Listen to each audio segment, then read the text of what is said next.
Tagalog Bible Study. Praise the Lord!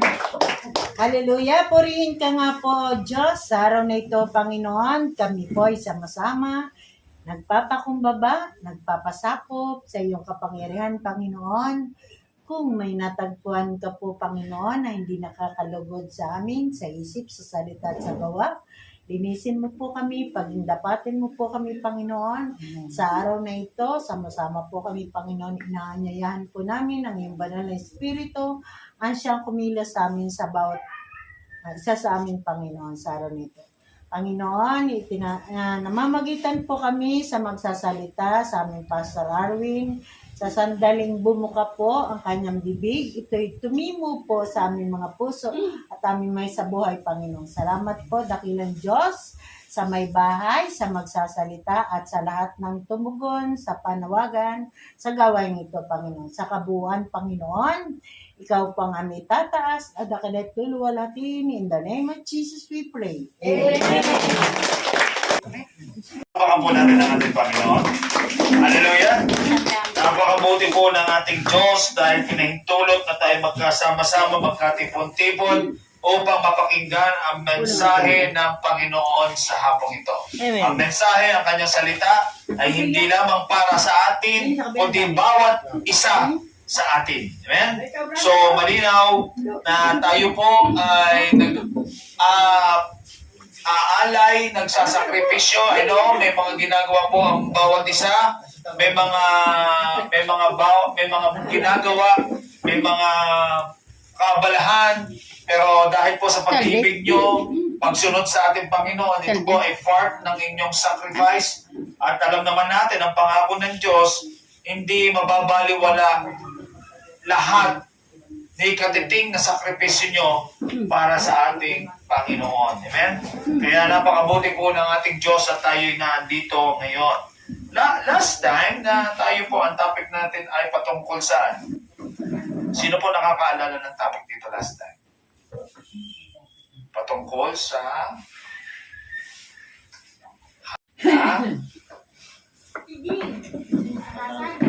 Amen.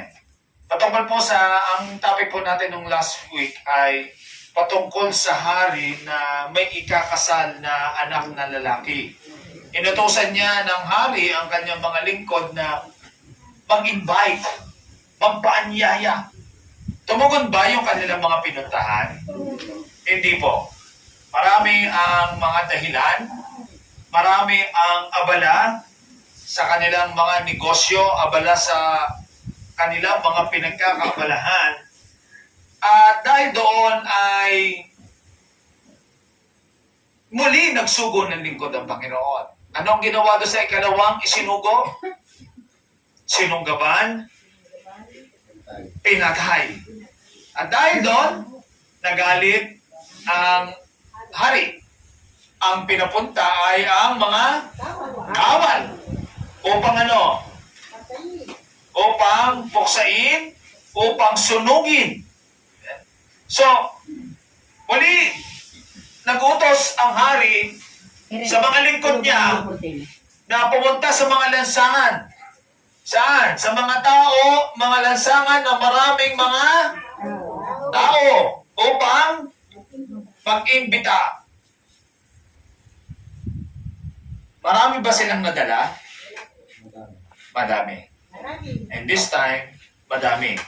Napuno ang bulwagan at ang hari ay gustong makita yung mga bisita.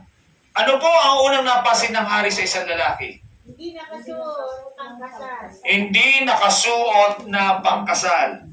Nagalit, nagtanong ang hari, kaibigan, bakit ka nandito? Bakit hindi mo suot ang damit na pangkasal? Ano ang sabi ng Panginoon ng hari? Igapos, inutusan ang kanyang kawal na igapos ang kamay, ang paa, at itapon sa labas ng kadiliman, at doon ay mangangalit ang kanilang mga ngipin. So, ibig sabihin, makakaranas ng parusa. Ang question, ang hari ay sino? Ang Diyos Ama. Sino po ang ikakasal? Si Jesus Christ. At sino po yung mga iniimbitahan? By the way, sino yung mga lingkod? Tayo. Amen? Kaya yung atang sa atin, yung pagkakakilala po natin sa Panginoon, pagtanggap kay Kristo, kasama po sa pagtanggap natin kay Kristo, ay kasama po yung responsibility, yung responsibilidad, yung utos ng Diyos na Great Commandments, ipangaral ang kanyang mabuting balita. Iyasik ang mga salita ng Diyos. Bautismuhan sa ngalan ng Ama, ng Anak, at ng Espiritu Santo. So, sino po yung nakita nung hari na hindi nakapangkasal? Hindi tumanggap kay Kristo. Ang hari po, kapag may pakasal, siya po yung nagbibigay ng isusuot ng mga bisita.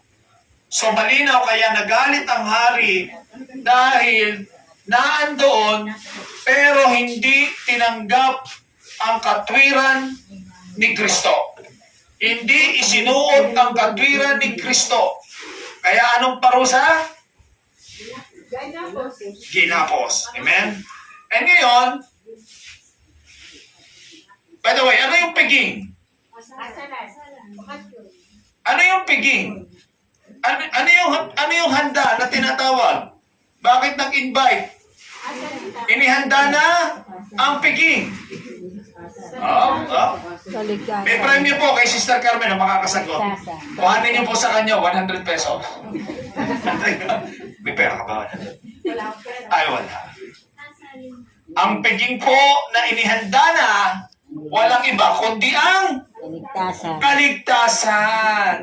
Ngunit tinatanggihan ng mga inaanyayahan. Mapalad po ang bawat isa na naandito dahil tumugon kayo sa paanyaya ng ating Panginoon. Amen?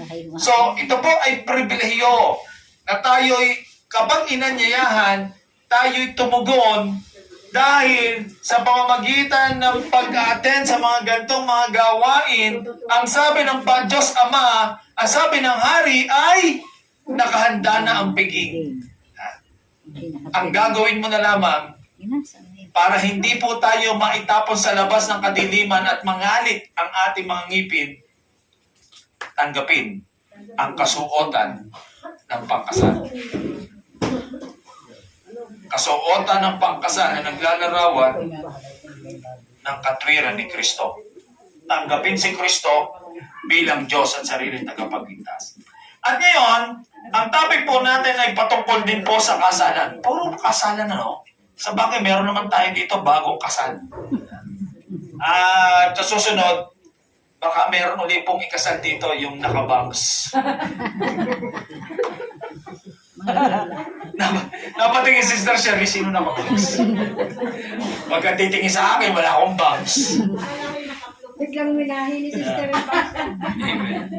Amen. Pinapatawa ko lamang po kayo at ginigising ko lang ang mga aging Pinoy at ang layo ng biyahe galing Lucena. Huwag mo hawiin. Ganda-ganda. Buksan po ang ating ang ating teksto sa aklat ng Mateo, chapter 1, verse 13. Matthew, chapter 1, verse 13. Amen? Mateo, chapter 25, verse 1 to 13. Hinanap niyo, ano? 25. Matthew chapter 25, verse 1 to 13. Talinhaga tungkol sa 10 dalaga. Sino po ang dalaga dito? Meron si Hikay. Dalawa yan, ha? May 2 dalaga. Ito, dalaga rin po ito. Dala. Dalaga po ito, pero 68 na yata ito. Kaya po yan nakabangs, ano po niya si Bella Flores. Idol po niya si Bella Flores. Kulang na lang nung nani. At talinhaga patungkol sa 10 dalaga. Nakikinig po natin to siguro. Napapakinggan. Pero mas maganda na maunawaan po natin. Mahimay-may ang bawat salita upang malaman natin ano ba yung mensahe ng Diyos. Last week, patungkol sa ikinakasal.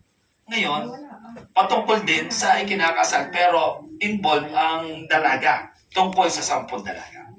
Sa talata 1, ang kaharian ng langit ay maitutulad dito. May 10 dalagang lumabas upang sumalubong sa lalaking ikakasal. Ang bawat isa ay may dalang ilawan. Ang 5 sa kanila ay hangal at ang 5 naman ay matatalino. Ang hangal ay nagdala ng kanilang mga ilawan, ngunit hindi nagbaon ng langis. Ang matatalino naman ay nagbaon ng langis, bukod pa sa nasa kanilang mga ilawan. Amen? Ilan dalaga po? 10. Lumabas, 5 matatalino at 5 mga hangal. Bakit po tinawag na 5 matatalino? Bitbit ang kanilang dalang ilawan, yung matatalino, may laman, tapos meron pang reserba. Eh bakit naman po tinawag na 5 hangal? Ha? Walang dalang reserbang langis. Ha? At hindi nagbaon ng langis, kundi nagdala lang ng kanilang ilawan. So, ano po ang purpose ng 10 dalaga? Nag-iintay ng Kakasal. ikakasal. Lalaki na namang ikakasal. Amen? Yung last week, yung lalaki ikakasal ay sino? Jesus. Si Jesus, si Kristo. So, naantala ang pagdating ng lalaking ikakasal. Ano yung naantala? Na-delay. Natagalan. Dahil na-delay, natagalan, inantok. Hindi lang inantok, nakatulog sa paghihintay. Sino po uling hinihintay? Kakasal. Ang lalaking ikakasal, walang iba kundi sa Jesus. Sa talata 6, sa pagpapatuloy po, ngunit ng hating gabi na may sumigaw. Narito na ang lalaking ikakasal. Lumabas na kayo upang siya'y salubungin. Agad na bumangon ang 10 dalaga at inayos ang kanilang ilawan. So lahat naman po bumangon. Yung 5 hangal at 5 matatalino. Bigyan nyo kami ng kaunting langis. Ang andap-andap na ang aming ilawan. Baka hindi ito magkasya sa ating lahat. Ang mabuti pa'y pumunta kayo sa tindahan. Sabi naman ng matatalino. Ang sabi ng mga hangal, dahil walang reserba, bigyan nyo kami ng kaunting langis. Kasi ang aming ilawan ay aandap-andap. Tandaan po natin na antala, na delayed ang dating ng lalaking kakasal. Dahil hindi nila in-expect, hindi nila in-anticipate na pwedeng mangyari na ma-delayed, pwedeng mangyari na matagalan ang pagdating ng lalaking ikakasal. Humingi sila ng langis, pero ang sabi ng matatalino, sa talata 9, baka hindi ito magkasya sa ating lahat. Mabuti pa'y pumunta muna kayo sa tindahan at bumili ng para sa inyo. Tugon naman ng matatalino. Sa talata 10, kaya't lumakad ang 5 hangal na dalaga. Amen? Inutusan ng matatalino, hindi kakasya sa atin to. Mabuti pa, pumunta na kayo sa tindahan. Bumili na lang kayo na sa inyo. Sumunod. Lumakad ang 5 dalagang hangal. Habang bumibili sila, dumating ang lalaking ikakasal. At ang 5 matatalino o nakahanda ay kasamang pumasok sa kasalan. Ano po yung piging? Kaligtasan. Ito yung handa. At isinarado ang pinto. Amen? So, nasaan yung 5 hangal? Bumibili. Nasaan yung matatalino? Nasa loob na. At kasabay, isinarado na ang pinto. At pagkatapos sa talata 11, dumating naman ang 5 hangal na dalaga. Panginoon! Papasukin niyo kami! Sigaw nila. Ngunit, tumugon siya, tandaan ninyo, hindi ko kayo nakikilala.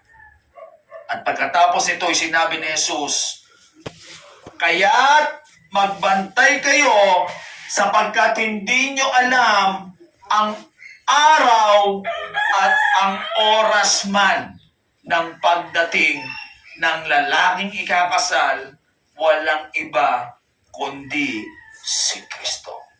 Purihin ang Diyos sa pagkabasa ng kanyang mga salita. Ang talinaga ng 10 dalaga ay isa sa pinakamalinaw, isa sa pinakamatinding paalala ng Panginoong Hesus tungkol sa kanyang muling pagbabalik. Babalik ba ang Panginoong Jesucristo? Amen.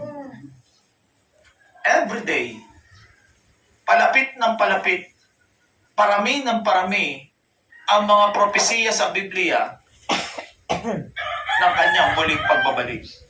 Ang mga palatandaan. So malinaw ang katiyakan. Muling babalik ang Panginoon. At hindi para sa mga makasalanan na. Nung unang punta, para sa ating tayo katulad nating makasalanan. To save us, to redeem us. But this time, para doon sa mga sumampalataya sa Kanya. Para doon sa mga tumugon sa paanyaya. Para doon sa mga matatalinong mga dalaga. Yeah. Sino po yung mga matatalinong mga dalaga na tinutukoy dito? Sino po?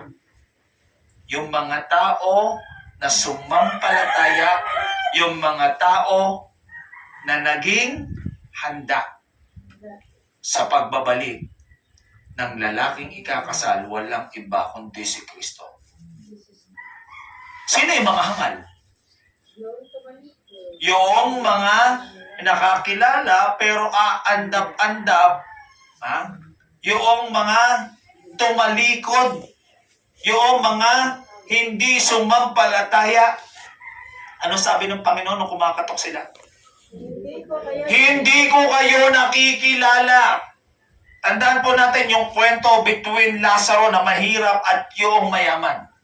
Si Lazaro na mahirap, saan napapunta?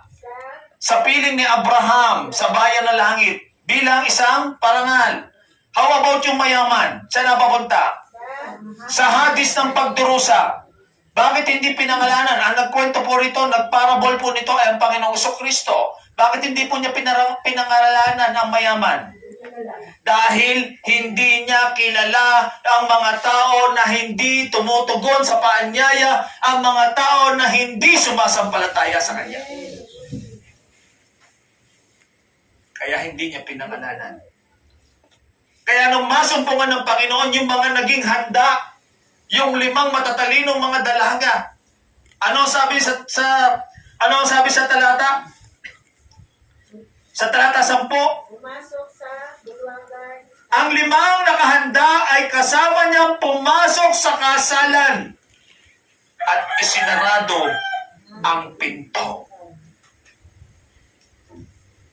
Hindi ko kayo nakikilala. Katok ng katok yung mga babae, yung dalaga. Ito po ay sumisimbolo na pagdating ng panahon ng kanyang muling pagbabalik. Kapag dumating na ang Panginoon at hindi nasumpungan na hindi ka handa, hindi kanya kilala. So ano po yung nais ng Diyos? Ano po yung mensahe na ito na nais iparating sa bawat isa sa atin? Dapat po tayo maging handa sa kanyang muling pagbabalik.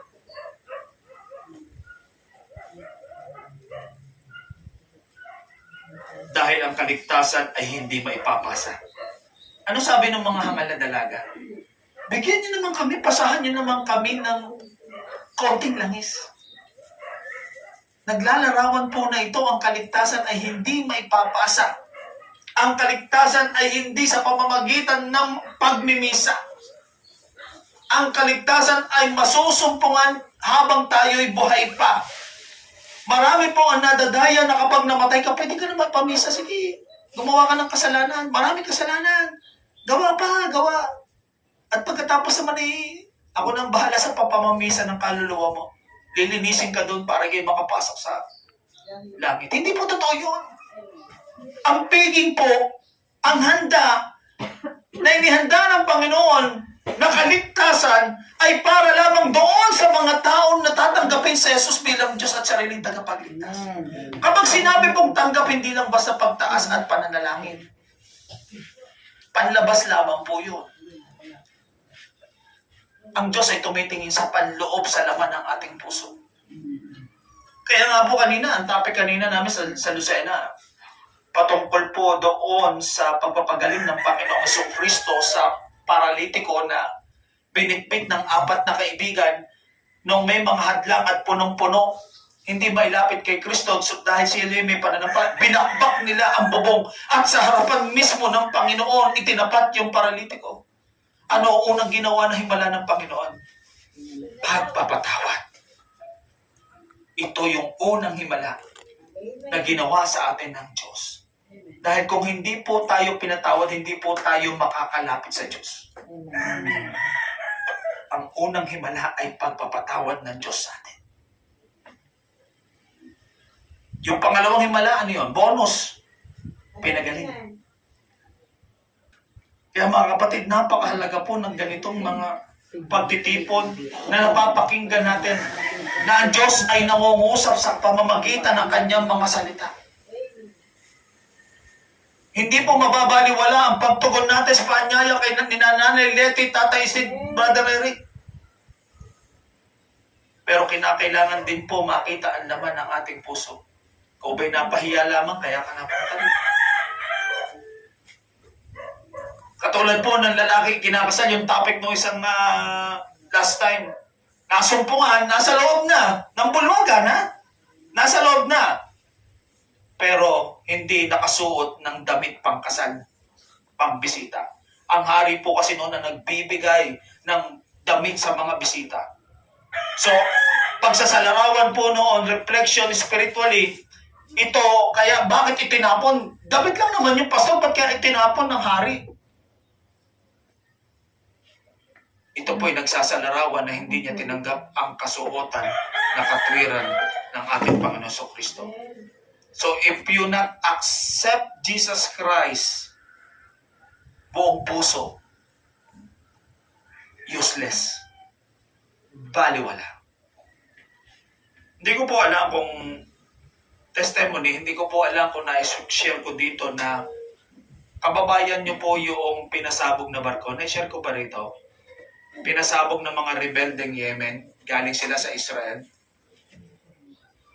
21 ang laman ng barko, mga seaman, at ayan, nakarating si na Brother Eric. Hindi ko alam kung nakarating si Nanay, si Tatay Sid, nakarating kayo doon, kay Jerome. Yung binihag, pinasabog yung barko, nagkegera nun ng Israel. Nagkataong itong barkong ito ay pinasabog ng rebelde, mga pirata. Sumabog yung barko, 21 na mga Pilipino ang sakay. Isa po dito ay taga rito sa Sariaya. Pinuntahan po namin pagkatapos mangyari, ang pamilya ay walang pag-asa, hopeless, hindi alam kung namatay yung kanilang anak, hindi alam kung ito ba ay nawawala pa, hindi alam kung ito ba ay bihag ng mga rebelde. Punta po kami doon, nanalangin, inilapit sa Lord. Sila po yung mga lubhang, may kabalisahan, takot na takot, nag-iiyak. Pero dahil po ang salita ng Diyos ay buhay, mabisa at makapangyarihan, inihasik, ibinahagi namin ang salita ng Diyos, ang pangako ng Diyos, na tayo'y diringgin. Kung tayo mananampalataya, ibibigay niya ang nasa ng ating puso. Tumanggap sa Panginoon ng pamilya. Hindi pa kami nakakalayo, nakikita namin yung tinatnan namin na walang pag-asa, yung tinatnan namin na iyak ng iyak. Umalis kami, sila'y nagtatawa na may ngiti na sa kanilang mga labi. Dahil ang pangako ng Panginoon sa mga taong sumasampalataya, sa mga tao na nabibigit ang lubha sa kanilang mga pasanin, problema man yan, relasyon, salapi, financial, problema man yan sa katawan, pangkalusugan, lumapit ka sa Panginoon at ikay bibigyan ng kapahingahan. After how many weeks, muli, lagi namin binabalikan, nagkakaroon ng pag-usad. Pastor, salamat sa Diyos. Buhay si Jerome. Ang panalangin namin ay buhay. At ang Lord na ang bahalang kumilos kung sa may napadpad susaan, kung siya man ay nabihag.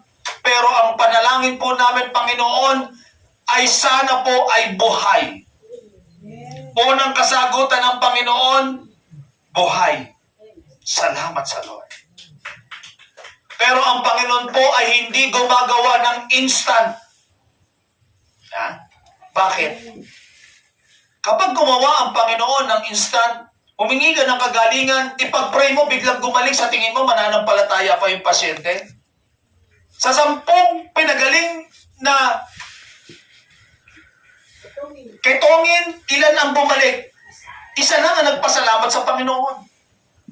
So, ang ginagawa ng Panginoon ay proseso. May process. Tinitignan muna kung yung laman ba ng puso ng kanyang mga pamilya ay talaga nananampalataya. Unang ginawang himala, buhay. Pero may hadlang pa.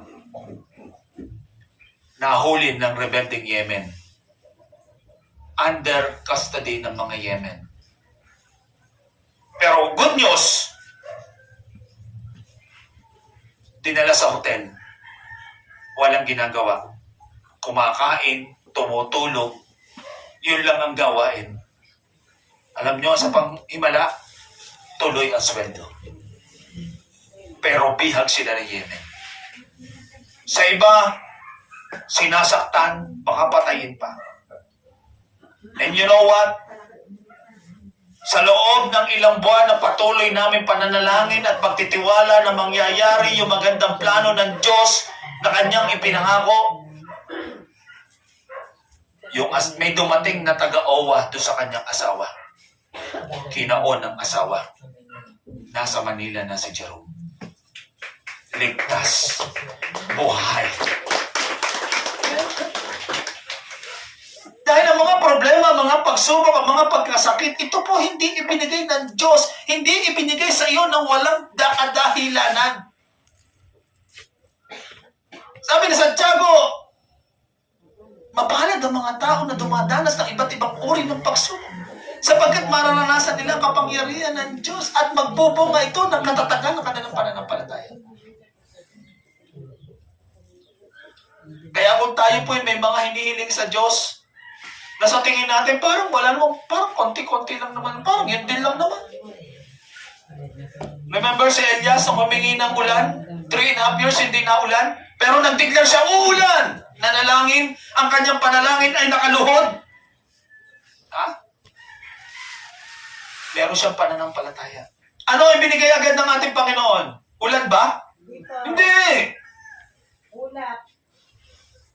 Ulap. Pero ilang beses pabalik-balik? 6. 7. Nakitang gagakabao ang ulap. Pero pagkatapos ng gakabaong ulap, umulan ng napakalakas. So kung may mga hinihingi tayo sa Panginoon, may mga inilalapit tayo, pagsubong man yan, problema man yan, wala tayong makitang response, wala tayong makitang sagot mula sa Panginoon. Always remember, delaying is not denying. Kapag nadidelayed, hindi ibig sabihin, ito ay hindi ipagkakaloob sa iyo. Kapag hindi mo agad nakuha, tandaan mo, may mas higit na plano ang Panginoon, higit pa sa iyong inaasahan.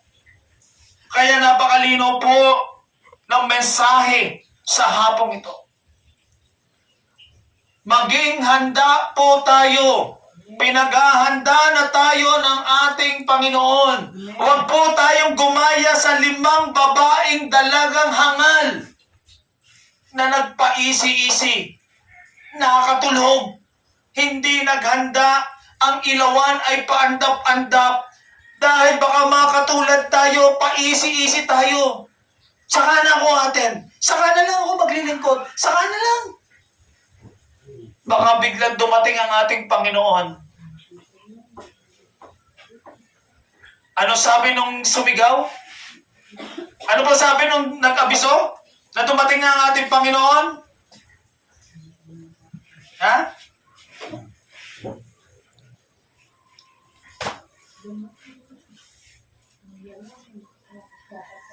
Ha?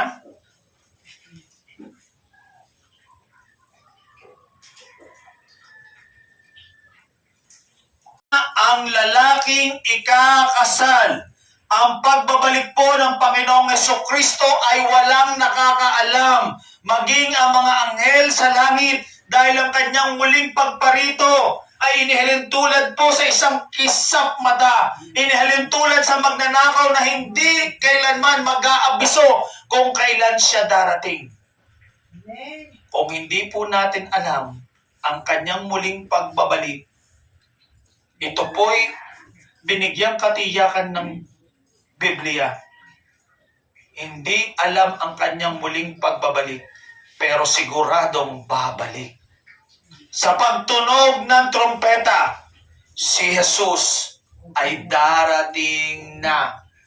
Baka masumpungan tayo na maisarado ang pinto at hindi tayo papasukin at sabihin sa atin, hindi niya tayo kilala. Mga kapatid, ang mensahe pong ito ay para po tayo'y paalalahanan. Hindi pa po tapos ang lahat. Ang talinhaga ng kwentong ito ay hindi kwento ng dalawang grupo ng babae. Bagkus ito po ay larawan ng dalawang uri ng puso. Isang pusong nagpapakita lang ng relihiyon at isang pusong talagang nakalaan sa Diyos. Amen. Huwag tayong makontento sa ilawan. Humingi tayo ng langis, ang banal na buhay na puno ng Espiritu. Maging handa habang may panahon. Maging tapat habang may pagkakataon. Maging gising habang may liwanag. Sapagkat darating ang Panginoon sa oras na hindi natin inaasahan. Tayo po'y tumayo. Tayo po'y manalangin. Ako na po yung mananalangin. Palakpakan po natin ang ating Panginoon. Purihin ka, Panginoon Diyos, na may likha ng langit at lupa. Lord, we are grateful, O God, na kami pinagsama-sama mo upang kami ay mapaalalahanan na kami po ay maging handa sa iyong muling pagbabalik. Continues to mold us spiritually. Continues, Panginoon, to allow us, O God, na ma-experience namin, Panginoon, ang iyong pangako, O Lord. Salamat po, Panginoon, sa mensaheng ito, Panginoon. Patuloy na bigyan mo kami ng pusong mapaghanda at patuloy na ang iyong mga salita ay hindi lang namin mapakinggan, bagkus ito ay aming masunod, O Lord. Patuloy, Panginoon, na ikaw ang maghari sa aming buhay. Ang kalooban mo ang siya naming susundin. Naway hindi kami makatulog. Naway hindi umandap-andap ang aming ilawan. Naway hindi kami maubusan ng langis, O Lord. Bagkus, Panginoon, patuloy kaming magtiis. Patuloy kaming kumilos. Patuloy kaming sumunod. At patuloy kami, Panginoon, manampalataya at magtiis hanggang sa wakas upang kami ay maligtas. Lord, salamat po sa pamilyang ito na patuloy mong ginagamit upang ang mga salita mo ay maihatid, upang maihayag, maitanim sa lugar na ito. At patuloy, Panginoon, ang pangako mo. Ang sino man sa inyo ay magpalaya aking pagpapalain. Ang sino man sa inyo ay sumumpa, aking susumpain. Lord, patuloy na ibuhos ang pagpapala sa lugar na ito, sa pamilyang ito na iyong pinili, Panginoon. Hindi, Panginoon, mababaliwala ang bawat sakripisyo, ang bawat paglalaan ng oras, ang bawat paghihintay, at ang bawat paghahanda ng pamilyang ito, Lord. Salamat po, Panginoon. Napakabuti mo. Pagpalain mo, Panginoon, ang aming mga kapatid, especially ang Tatay Isidro, Lord. Sa pangalan mo, Panginoon, ang kagalingan ay paranas mo sa Kanya. Alam mo, batid mo ang laman ng Kanyang puso na maglingkod sa iyo, Panginoon. Hindi mababaliwala ang lahat na yon. Ang pangako mo sa iyong mga anak, Panandalian lamang ang pagdurusa. Bagkos pagpapalain ko ang iyong kakainin. Maging ang iyong inumin ay aking pagpapalain. At ako magiging dakila mong manggagamot. And in the mighty name of Jesus, O Lord, anumang karamdaman, anumang sakit, anumang pagtaas ng mga bibi, Panginoon, sa pangalan mo lamang. Ikaw ang Diyos na may akdat, may disenyo ng aming katawan. At sa pangalan mo, ito iaayos mo. Ibabalik mo ang sigla. Ibabalik mo ang lakas. Tunay, Panginoon, na ikaw ay aming dakilang manggagamot. Lord, salamat po, Panginoon. Patuloy mataas at maluwalhati. Ibuo sa masagana mong pagpapala na siksik, liglig at umaapaw. Pagpapala, Panginoon, na patuloy na maranasan ng bawat isa sa amin. Salamat po, Panginoon, sa iyong mataas na papuri pagsamba. In the mighty name of Jesus we pray. Amen. Amen. Praise the Lord.